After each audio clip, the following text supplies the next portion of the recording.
مرحبا بكم. Donc je me présente tout d'abord, je suis Mohamed Hassan. Quelqu'un qui me connaît depuis. Je suis docteur ingénieur en technologie de l'information et de la communication, spécialisé en Internet des objets, IoT. Donc aujourd'hui, nous allons parler un peu de l'IoT, de l'Internet des objets. Ça va être un peu rapide. On n'a pas assez de temps pour entrer dans les détails, mais je vais essayer de présenter le maximum d'informations. Donc, je suis formateur IoT à l'Union internationale télécom, à l'Agence universitaire de la francophonie avec l'ITOT. J'ai fait aussi l'équipe où je suis directeur technique de Fab Lab, faculté de sciences de Bézard. Donc, je suis son fondateur. Consultant aussi, pas mal avec les télécoms, avec Thomas S, qui est le leader de LoRa actuellement, avec Wireless Solutions. Et je faisais partie aussi de l'équipe qui a mis en place le premier satellite tunisien. Je me suis occupé de la partie LoRa, la communication objet avec le satellite. Pardon. Donc c'était une belle expérience. Avec d'autres choses, actuellement j'ai une start-up. Je travaille sur des solutions de recharge électrique avec une grande société française, Covotis, donc qui conçoit et met en place des solutions de recharge électrique de véhicules. Donc,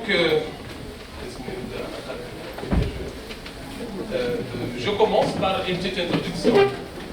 Est-ce qu'il y en a des gens qui ont déjà entendu parler de l'IoT? Internet des objets. Qui a une idée sur l'Internet, sur ce concept IoT?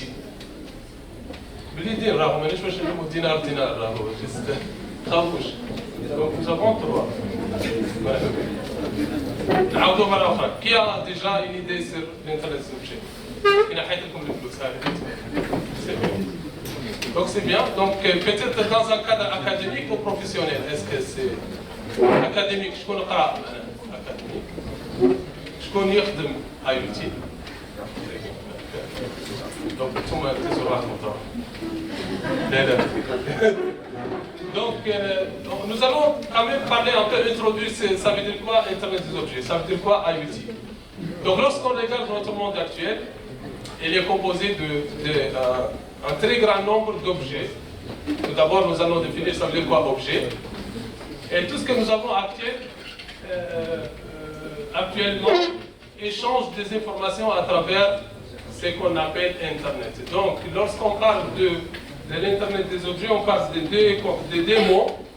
Le premier mot, c'est Internet, c'est-à-dire on doit avoir la connectivité à Internet. Puis le deuxième mot, c'est objet. Ça veut dire quoi, objet, tout d'abord? Donc, si on comprend les deux termes-là, on est sûr qu'on peut quand même faire le premier pas pour comprendre ça veut dire quoi, Internet des objets. Donc tout d'abord, l'Internet, c'est le réseau des réseaux. La définition que nous avons appris dans nos premières années à l'université. Donc ils ont introduit l'Internet comme le réseau des réseaux. Donc c'est un réseau qui relie un très grand nombre d'objets, ou très grand nombre de composants à travers des protocoles normalisés. Donc si nous avons, si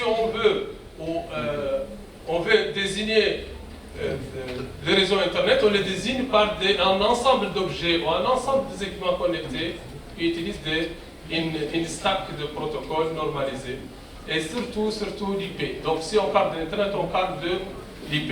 Donc tout ce qui se passe sur Internet passe à travers l'IP, les trames IP. Donc maintenant, définissons un objet. Donc on a défini le réseau Internet. Donc l'Internet, nous avons des Internet. Nous avons Internet avec I majuscule et nous avons Internet avec I minuscule. Donc vous cherchez après la différence. I majuscule, c'est l'Internet commercial qu'on les connaît.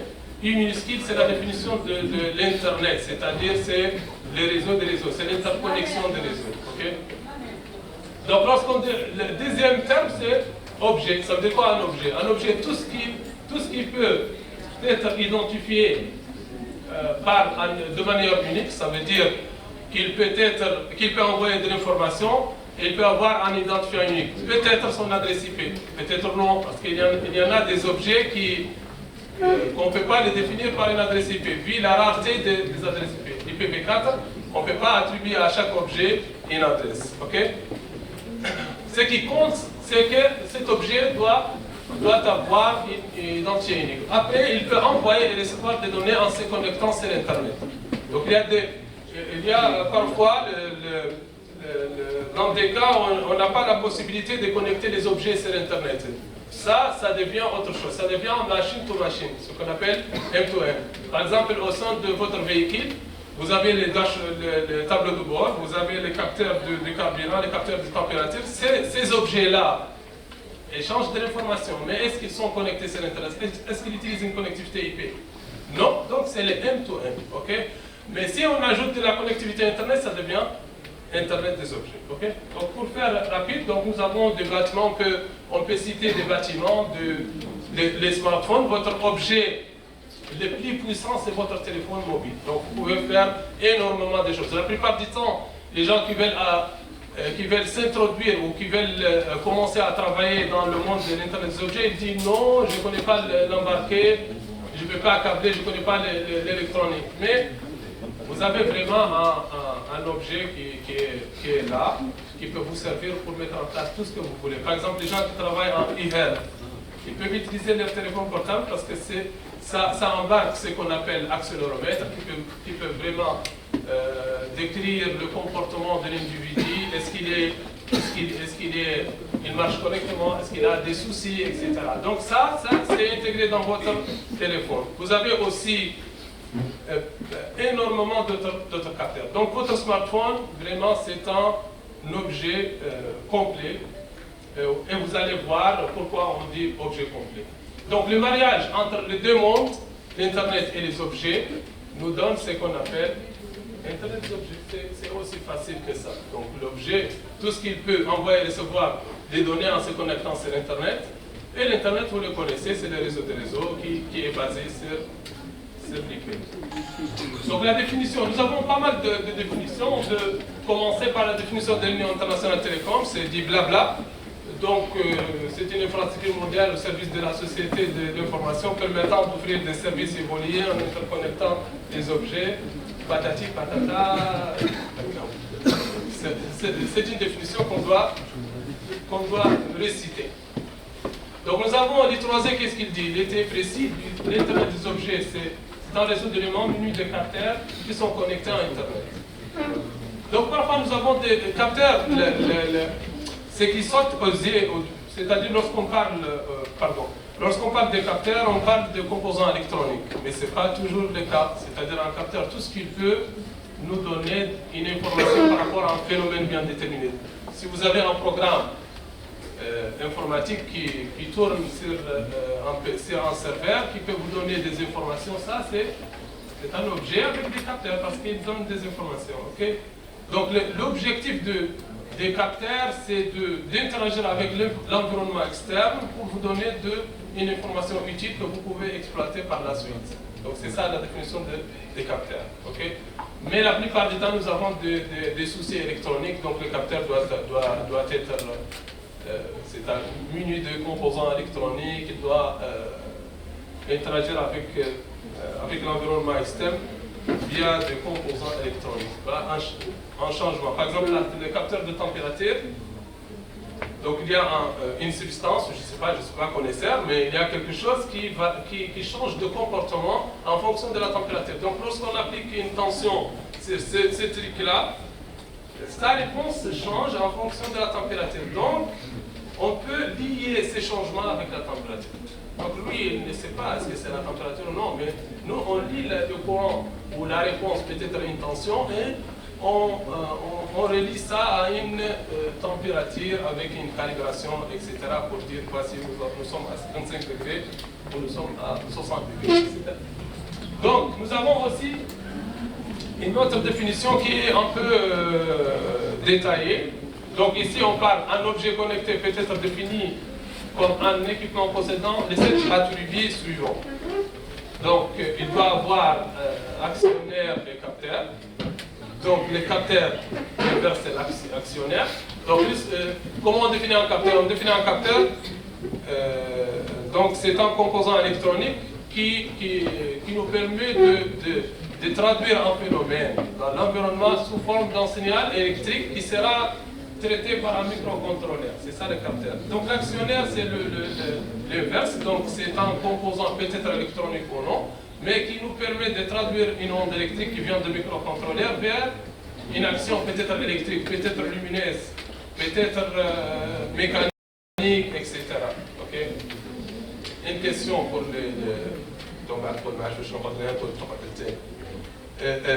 l'écran, votre écran tactile, est-ce que c'est un capteur ou actionnaire? أعطيني سؤال واضح وصريح. Capteur ou actionnaire? Deux. Il permet de traduire quelque chose du microcontrôleur. Donc c'est un actionnaire, il permet aussi de capter votre mouvement sur l'écran. Donc pour informer, donc il est les deux. L'interrupteur, c'est un capteur ou actionnaire? C'est un capteur, مش actionnaire à خاطر هو تعطيه بوني باش non, c'est autre chose. C'est un capteur, il capte ce que vous voulez faire. Il capte ce que vous voulez éteindre ou allumer la lumière, donc c'est un capteur, صحيح. Ok, يعطيك الصحة. تعملوا شوية. Ok, donc connectivité Internet, c'est intéressant. Il faut avoir une connectivité Internet. Donc nous avons pas mal de types de connectivité. C'est vraiment beaucoup énorme. Nous avons un processeur. Donc pour les gens qui étudient l'électronique ou l'embarqué, nous avons deux types de calculateurs. Nous avons un processeur ou un microcontrôleur. On dit microprocesseur, microcontrôleur. Mais il n'y a pas une grande différence. Donc lorsqu'on dit un microcontrôleur, c'est un processeur qui est entouré par des composants sur le même chip. C'est ça seulement. Mais si on décentralise tout ça, on laisse le processeur tout seul et les composants sont distribués, ça devient un système à microprocesseur. C'est seulement ça. Et ça varie en fonction de la vitesse. En microcontrôleur, vous avez tout ce qu'il faut sur le même chip, donc vous ne pouvez pas aller à des vitesses de processing élevées parce que ça génère de la chaleur, etc. Donc c'est pour ça que les microcontrôleurs ont une capacité de traitement un peu limitée. Mais les microprocesseurs, il peut aller parce qu'il est tout seul avec muni des technologies avancées pour aller vers des vitesses intéressantes. Ok? Donc nous avons aussi, si on parle de la on parle de l'efficacité énergétique. C'est-à-dire, on ne peut pas se permettre d'avoir un capteur et on met du GSM. Le GSM, c'est un système dévorateur d'énergie. La plupart du temps, les étudiants ou les start-upers disent je vais mettre en place des capteurs agricoles et je mets GPRS. Ça ne se colle pas avec les objectifs de l'Internet des objets. Les composants, le GPRS, c'est un système dévorateur par nature d'énergie. Donc si vous voulez jeter par exemple ou utiliser 100 ou 200 capteurs avec du GPRS, ça ne va pas vraiment décoller le projet. Vous allez vous trouver devant des situations où vous devez changer les batteries de 200 objets. Donc ça ne se colle pas. Sinon, vous allez les mettre sur les secteurs, c'est aussi n'est pas pratique parce que vous avez 200 capteurs avec 200 câbles et tout ça. Donc ça, c'est à oublier. Okay? Donc il faut opter pour des systèmes qui sont low power. On dit que ce soit low power, lorsqu'on parle de faible consommation d'énergie, on parle de microcontrôleurs lui-même qui doit être low power, de votre réseau de communication il doit être low power, et de la façon avec laquelle vous faites la programmation de votre système. Parce que si on veut faire le tracking des événements qui se produisent par exemple dans une forêt où on veut traquer l'incendie, est-ce que dans ces cas-là, on va envoyer les données des capteurs chaque minute ou chaque heure? Est-ce que c'est utile? Pour dire non, il n'y a pas d'incendie, il n'y a pas d'incendie, à chaque heure il n'y a pas d'incendie. يولي كيما هذاك اللي كيما يقول لهم هاكم جاكم الراعي هذاك يقول له هاكا ذيب جا ذيب ومن بعد كي جا ذيب ما صارش exactement.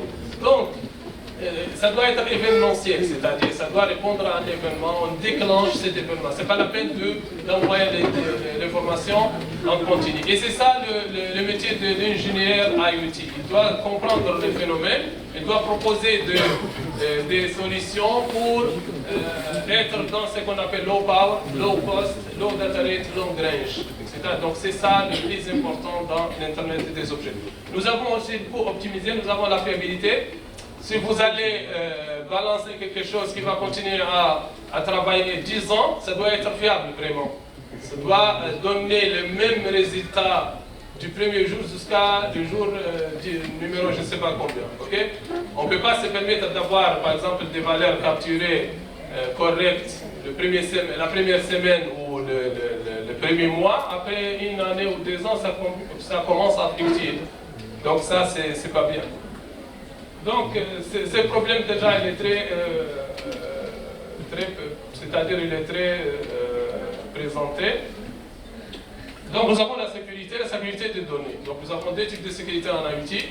Si vous avez des objets qui sont dedans, vous avez des données intéressantes pour que cet objet puisse connecter sur le serveur.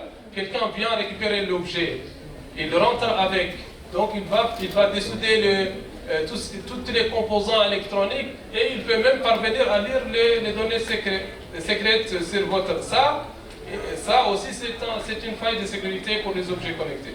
Les caméras de surveillance. Une caméra de surveillance, lorsqu'on l'installe, qui se soucie de savoir les mots de passe et comment cette caméra se connecte sur le serveur? Personne. Alors que les objets connectés les plus souvent piratés, ce sont les caméras de surveillance. Vous connaissez les serveurs OVH. Vous les connaissez en 2018 ou en 2019, je ne sais pas, j'ai oublié, a subi une attaque DDoS. Donc déjà avec l'arrivée de l'IoT, on a changé même le nom de l'attaque. Il était DOS, maintenant on l'appelle DDoS, Distributed. Donc il a subi une attaque de 500 000 caméras de surveillance. Donc cet objet, ce serveur-là, il a une capacité de 2 terabits par seconde. La Tunisie, toute la Tunisie, c'est 900 gigabits par seconde. Donc avec notre YouTube, avec tout ce qui tourne en Tunisie, notre capacité c'est 900 gigas. Lui, il peut traiter 2 gigabits par seconde, 2000 gigas, 3 fois la Tunisie. Alors qu'on a pu le stopper à cause via des caméras de surveillance. Okay? Donc, pour savoir que c'est un domaine très dangereux, l'IoT, ça crée des problèmes de sécurité, c'est vraiment un très grand nombre d'objets. Donc, ça c'est pour définir ça. D'où vient l'Internet des objets? Vient du café. Mais c'est pourquoi on a fait le même. Donc, pourquoi on a commencé à faire la surveillance? Donc, dans un laboratoire de l'université de Cambridge, il y a les pots de café. Donc, il y a une petite chilette en bas. Les gens descendent de 4e, je ne sais pas combien d'étages, pour chercher leur café. Donc, ces gens-là, ils viennent, ils trouvent le pot vide. Donc, qu'est-ce qu'ils ont dit? Ils ont dit pourquoi ne pas faire un système de surveillance. Donc, ils ont pris une caméra. Donc, ils l'ont focalisé sur le pot. Donc, quelqu'un qui fait ça avant de descendre, il doit se connecter sur la caméra pour savoir s'il y a du café ou non. C'était très vite, mais c'est le premier système de surveillance qui a été recensé. Donc, c'est en 1991. Nous avons aussi une autre application, c'est ce monsieur-là qu'on le désigne comme le père de l'IoT, c'est Kevin Ashton. Donc, l'IoT vient de RFID. RFID, vous connaissez les tags qui sont utilisés pour tout ce qui est gestion des stocks, etc. Donc lui, il a dit, ces tags-là, ces petites pistes-là, ils peuvent communiquer. Donc pourquoi ne pas l'appeler Internet des objets? Ce sont des objets qui utilisent Internet pour communiquer. Donc il a donné ce nom à cette technologie-là. Mais on a dit non, il y a Cisco a dit non. L'Internet des objets, c'est une évolution seulement. L'Internet, avant 2003, il était l'Internet des personnes.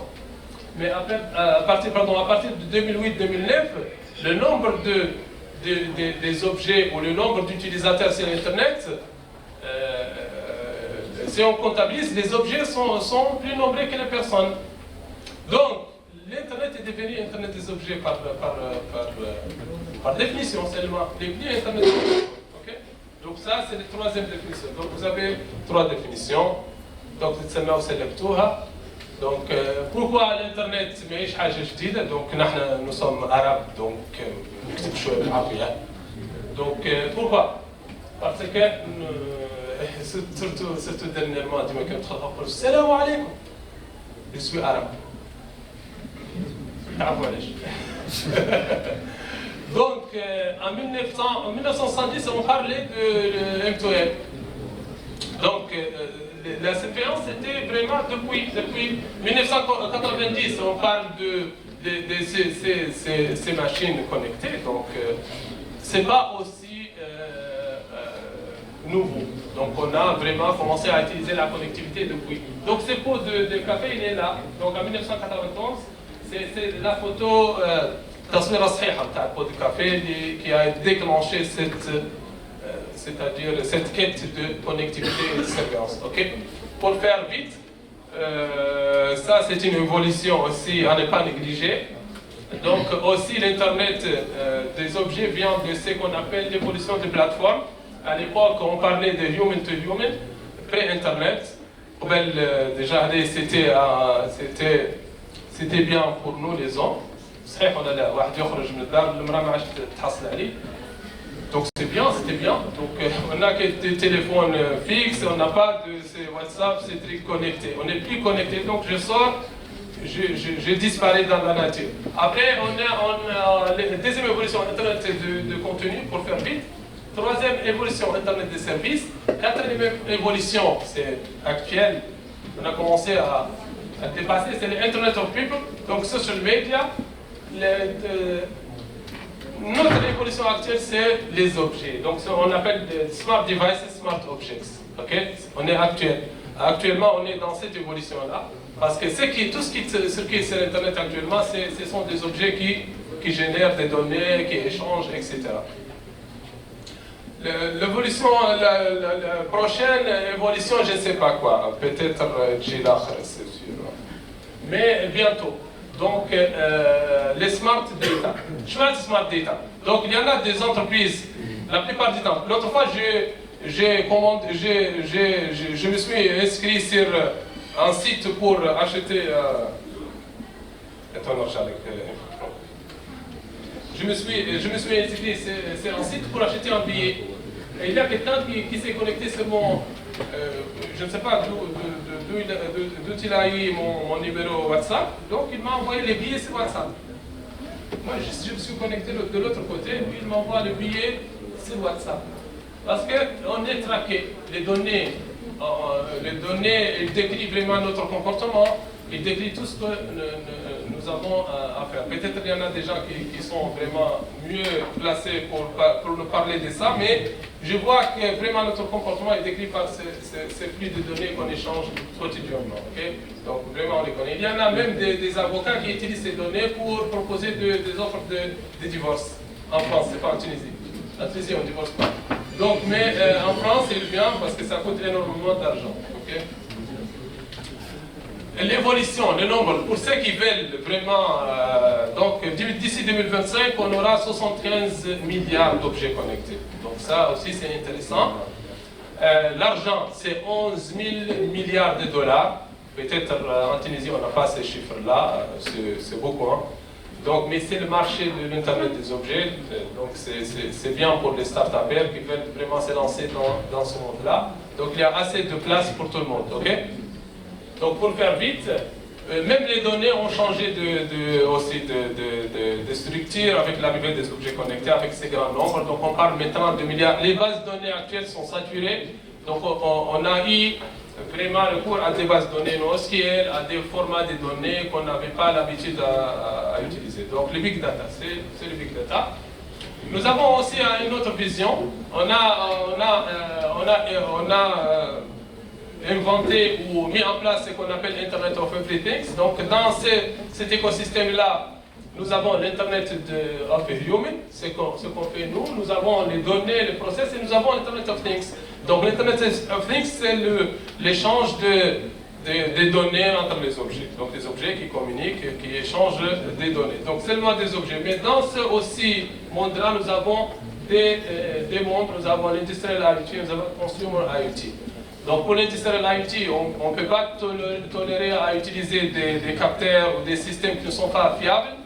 Par exemple, si je dis 25 degrés, ça me dit 25 degrés, ce n'est pas 25, quelque chose. Donc ça, c'est l'industrial IoT.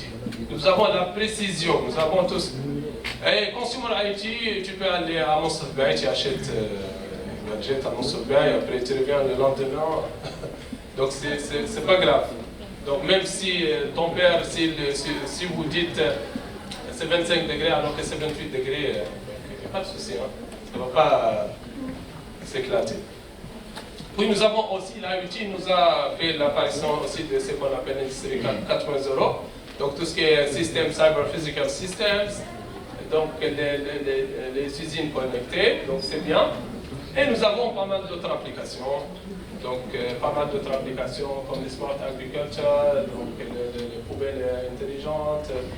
Ça c'est très intéressant, ça concerne l'industrie de l'électricité, donc l'éclairage public, on peut même vraiment avec des solutions proposées par 3S, on peut aller à une économie de 50% d'électricité publique. Donc l'éclairage public, c'est un domaine aussi très demandeur ou très dévorateur de cette technologie IoT. Nous avons e-health, etc. Donc pas mal de choses. L'architecture IoT, pour ceux qui sont intéressés, je vais survoler parce qu'ils m'ont donné une demi-heure. Donc on veut parler des objets, l'écosystème est composé d'objets connectés, réseaux télécoms et applications. Donc l'objet, il collecte l'information, le réseau, il va vous permettre de connecter vos objets sur votre plateforme. Et l'application, c'est lui qui va vous permettre d'exploiter ces données, que ce soit avec des applications mobiles ou des applications desktop. Donc je vais faire vite. Donc tout ça, c'est l'architecture. Ici, c'est juste un exemple de capteur actionnaire dans votre téléphone. Donc, vous avez pas mal de choses que vous pouvez exploiter dans votre smartphone. Donc, que ce soit en termes de capteur et d'actionnaire. Le capteur est très critique, donc il doit répondre à ce qu'on appelle la précision, la répétabilité, la couverture bruit, la résolution et sélectivité. Donc, je peux partager après avec vous cette présentation, mais cette présentation n'est pas faite pour une demi-heure. Donc il nous reste encore 10 minutes.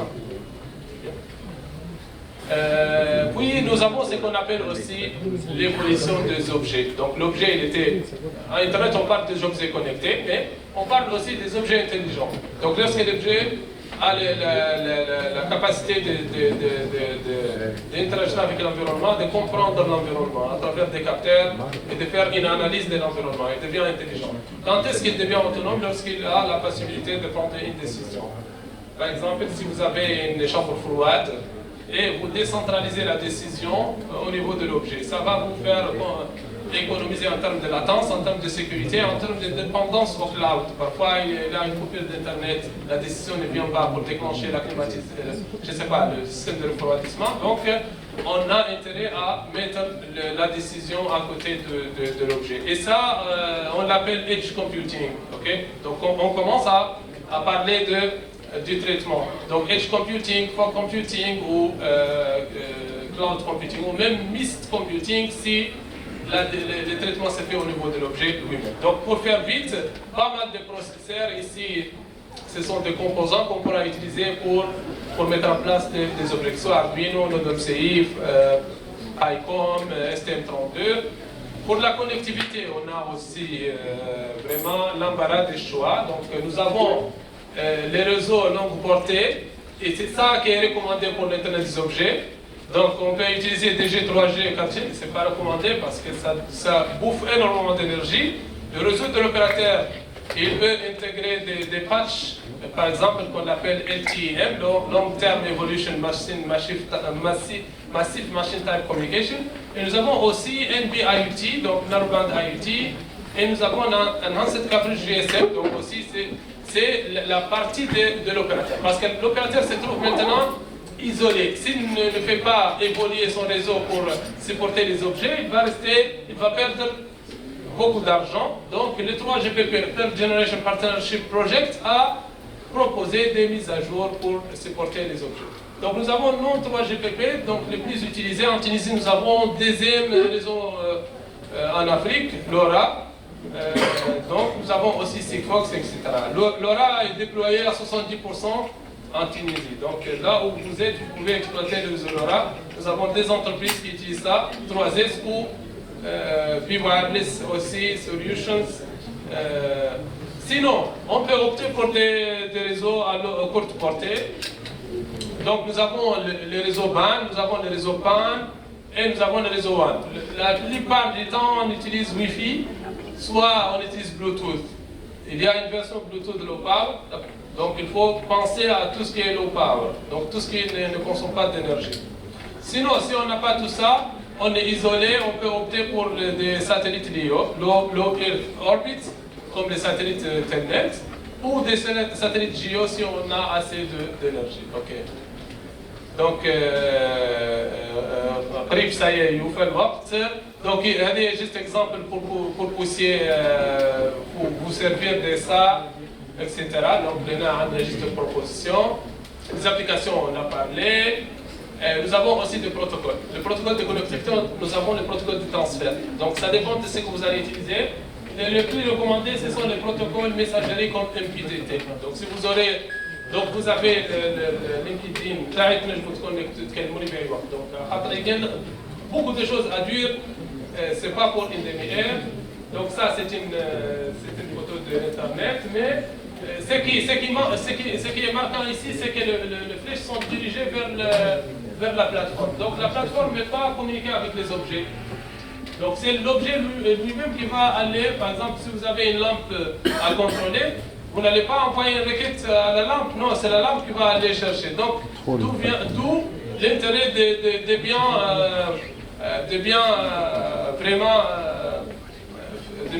faire un bon dimensionnement. Par exemple, si votre lampe ne vient que chaque 2 heures, donc il y a 2 heures que la lampe va rester allumée. Donc il faut vraiment bien modéliser votre système. Donc pour faire vite, donc ici nous avons le cycle de vie. Normalisation, nous avons beaucoup de gens qui normalisent, beaucoup de gens qui partent de l'IT, donc vous pouvez consulter tout ça. Donc c'est pas aussi intéressant. Les clouds, nous avons beaucoup de clouds aussi qui proposent des plateformes IoT. Parce que nous pouvons nous-mêmes mettre en place notre plateforme, mais nous pouvons aussi exploiter une plateforme IoT, AWS par exemple. Moi je travaille beaucoup sur AWS. Il y a IoT Core qui vous permet vraiment de faire de connecter vos objets et de faire tout ce qu'il faut.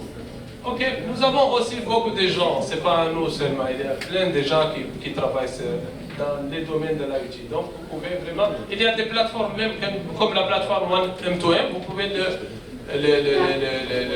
vous pouvez la personnaliser sous forme d'une solution IoT, que ce soit pour une entreprise ou pour un particulier, ok? Donc M2M, c'est vraiment ce que je recommande, ok? Ok, donc normalement, l'orientation d'affaires, donc il y a plein de moteurs de l'IoT, comme les capteurs moins chers, bande passante, traitement, connectivité, nous avons les smartphones aussi. Avec les smartphones, donc vous n'avez pas besoin de proposer un terminal pour l'utilisateur. Donc lui, il utilise son téléphone, c'est bien, donc c'est fini, vous vendez directement votre solution. l'IPv6, etc. Et ici, vous voyez que l'IoT peut changer le destin d'un product. Ici nous avons product, c'est tracteur, donc bimoteur. حتى الاخر قاعد هو نفس التراكتور بالموتور ما زاد حتى شيء. Mais ce qui a changé, c'est on a mis des dashboards, on a mis des capteurs, etc.